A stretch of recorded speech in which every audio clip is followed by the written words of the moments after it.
Efeso Kapitulo 4, versikulo 13 hangtod sa versikulo 16. Hangtod makakabot kitang tanan sa pagkahinusa sa pagtuo o sa kahibalo mahitungod sa anak sa Dios o makakabot sa kahamtong sa pagkatao sa supod sa gidakon sa kahugnanan ni Kristo.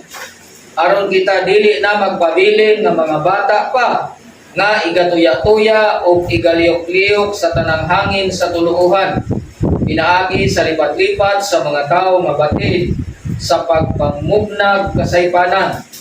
Hinunua sa magasulti kita sa tinuod, dinuyugan sa gugma, magatubo unta kita sa tanang paagi ngadto kang Kristo nga mao ang ulo.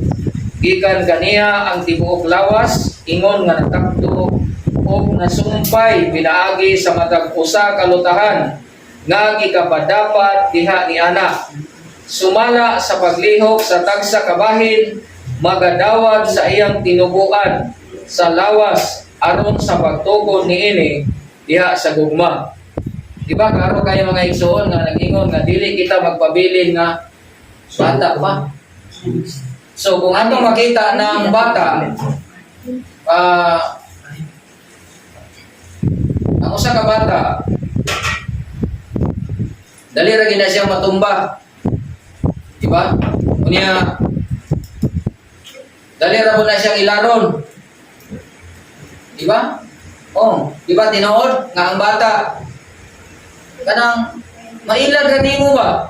Sa kung sa imong isulti sa iya, kanang wala siya kanang dipinsa nga ang imong isulti sakto ba?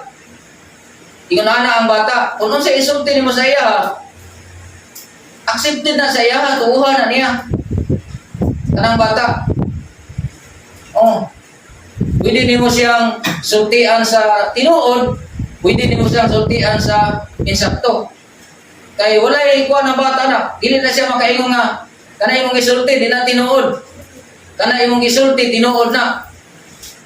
Ingon ana ang bata. So wala siya kanang dipinsa ba sa iyang kaugalingon.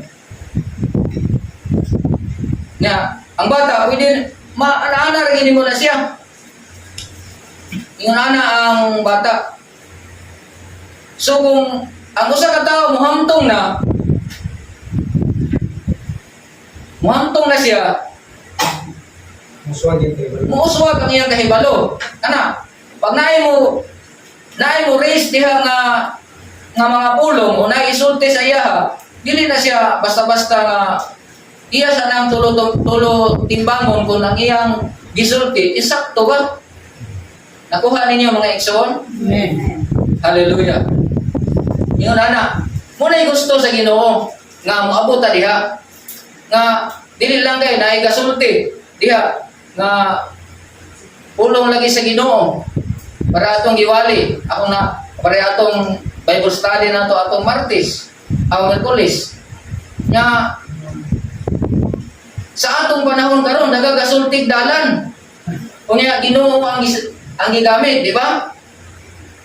Oh, akong nakatunan dito. Dagan kayo gasulti ring Juan 14:6, di ba? Dagan kay gasulti ana. Pero matingala ka nga anong lahi-lahi maningalala nilang gisubay nga isa ra ka bersikulo nga Juan 14:6 nag-ingon, si Ginoong Hesus, ako mao ang dalan ug ang kamatuoran.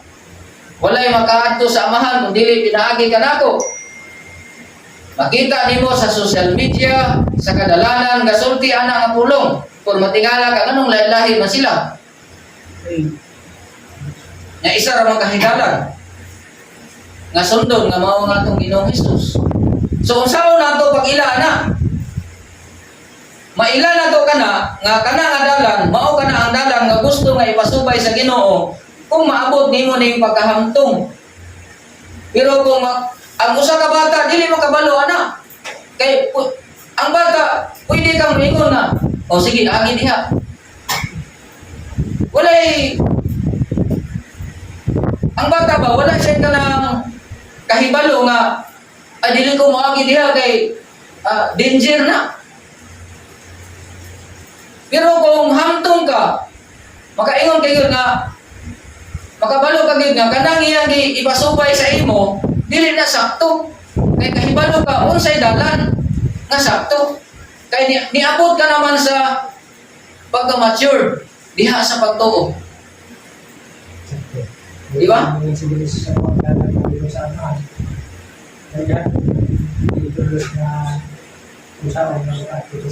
Oh, daghang dalan nga.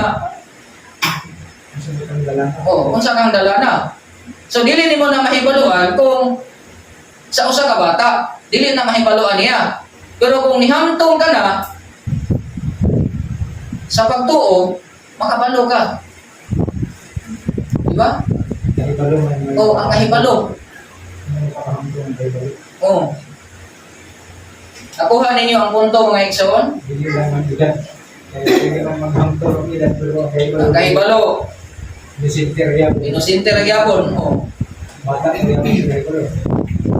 Diba? Imo makita diha nga daghan ang mga tao nga kalipat-lipaton ka ba? Ba kanang akong gibasa na kanina? Balikan kay nato basa. Aron kita dili na magpabilin nga mga bata pa nga igatuya-tuya o igaliyok-liyok sa tanang hangin sa tuluhan, pinaagi sa lipat-lipat sa mga tao nga batid sa pagpagmugnag kasaypanan. Di ba?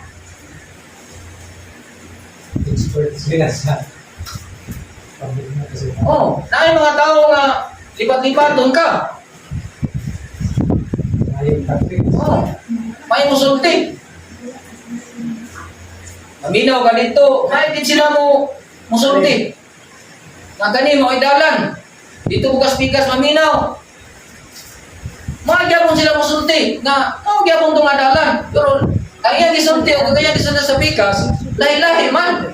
Nga isa ra man kay dalan nga subayon. Katurang giingon sa Ginoo nga ako mao ang dalan. Na ang pangutana na, kinsa may nakatulto sa tinuod ng dalan. So matutulan mo ka na, kung maabot na nimo nga, mahamtong na ka. Ang imong kahibalo, mahamtong na. Matutulan mo ka na adalan. Di ba? So nakita nato karon, atong makita nga, kinahanglan gid ay nga ipauswag nako ang akong kahibalo.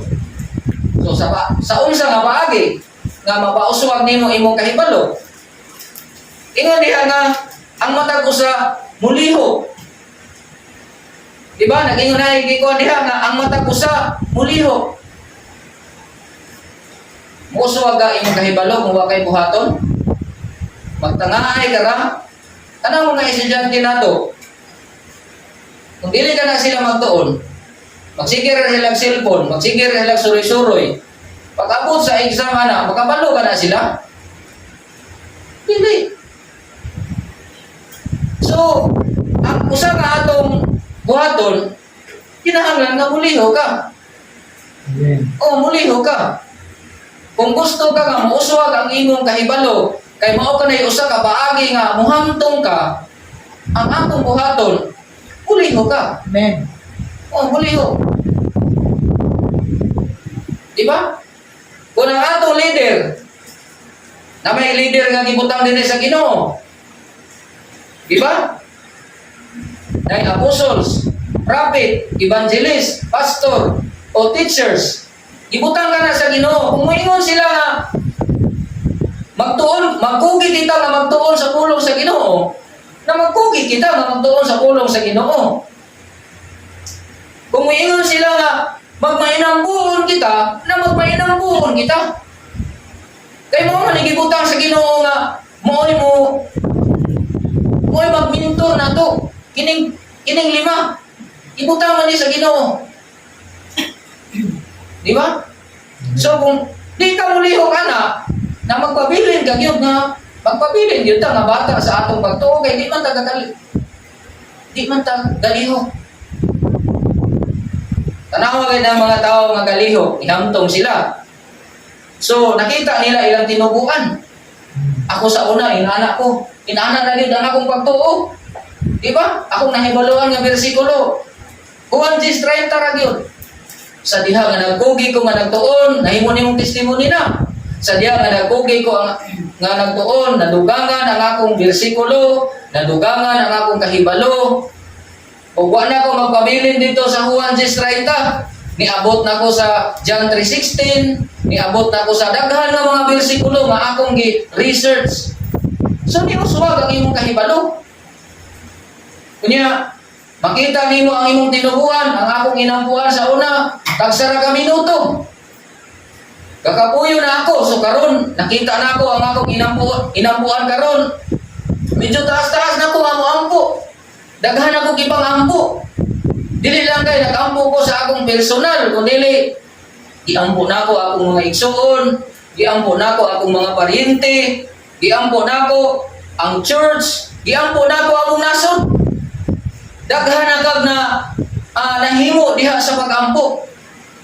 Sa una magampo ka lang, magampo kag maayo pang lawas, personal ra sa imong kaugalingon. Itaas na ang imong pagampo. Oh. Iuswag na ka. Sa una, di man ko musician, dili man ko mag-aawit. Ang akong trabaho sa una, na ako'y trabaho sa una. Nga, ikarin sa mga bangko sa una, maayo man na. Ba, sa una kaniha, dito pa sa Burgos, nag-upir gani ko sa pastor kaniadto. Tayo ko nga pastor, pwede ba nga kada Sabado mo anihi ko aron manghinlo ko sa simbahan, maglampaso kay lampaso man to. Kunya mag-arrange ko sa mga bangko. So di balibad ang pastor kay nakita nako nga para na lang na ako'y mahimo. Kung sakop ko ani nga lawas, na ako'y mahimo nga trabaho.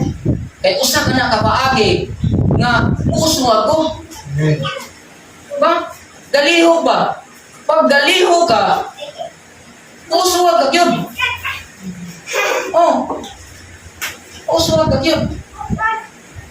Si Brad Julius sa una, dili man ni pianist.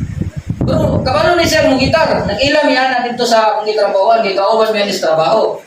Dili ni siya pianist. Oh.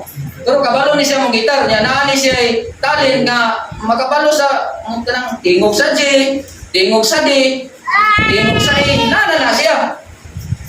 Pero sa diha nga nakapangalagad siya sa Ginoo. Nagtuon. Di ba ni uswag? Amen. Nakita niyo nga sa una. Ako naibaluan ng chords, Jira. Kiob Jira gyud ko tanan. Di naging ko kung makaadto na gali ko sa Kiob di naging ko kabado ana.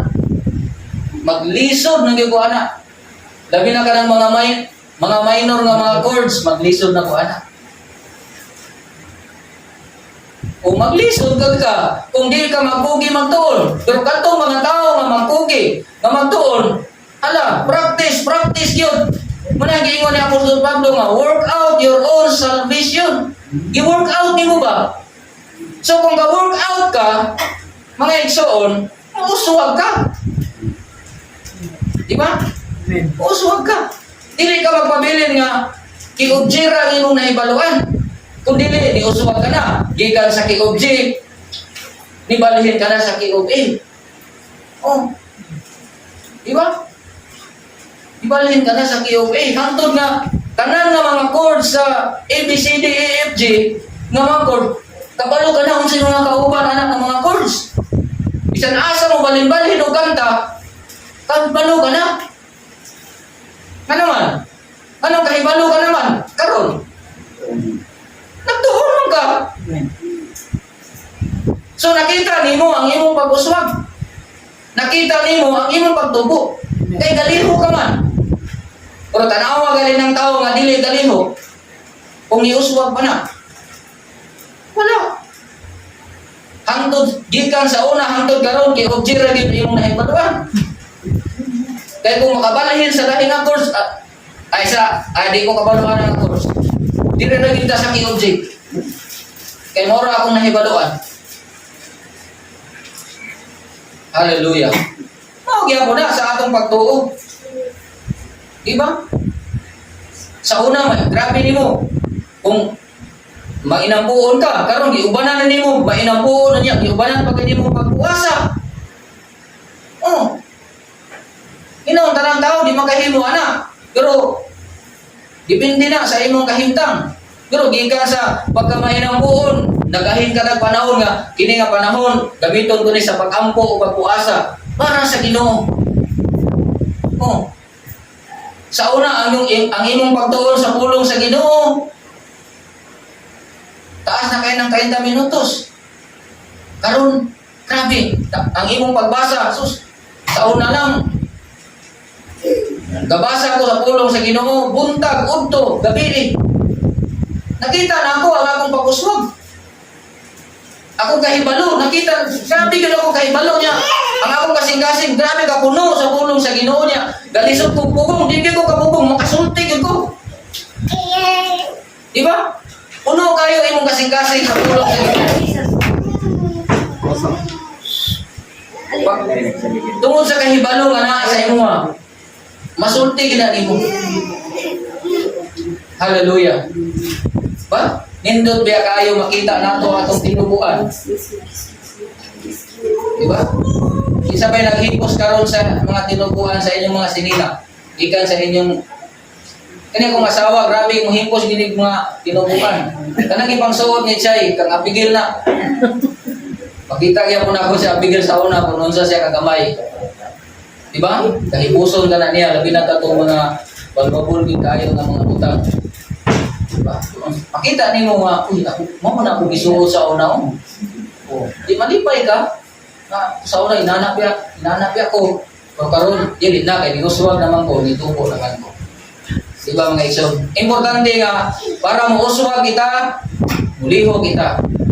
Mao pa na ipaagi nga muhamtong kita mga igsoon. May buntag mga igsoon. Ang hinaot ko nga kini, nakatabang ka nato.